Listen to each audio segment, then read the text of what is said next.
मंडळी, आपण बनवूत ढोकळा. तर मी त्यासाठी रात्री भिंजायला टाका. आता 2 वाटी तांदूळ आणि अर्धी वाटी आपली उडदनी डाळ. आपण मी भिंजायनी सगळी दही काढी त्यांना मग टाकूत आपण सोडा आणि थोडं नमक टाकूत आपण आणि थोडंसं तेल टाकून.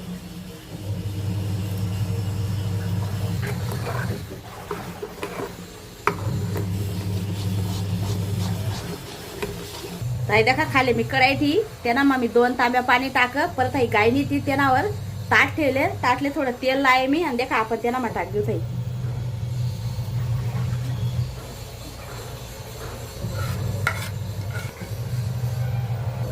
हाय देखा आपण यांना असा ताट ठेवू त्यानावर आणि कमी गॅस कर देऊ. हाय देखा तर आपला ढोकळा वयना तयार. तर देखा तुम्ही खांडे करले होता ते. हाय देखा आपण असा खांडे करल्या ना.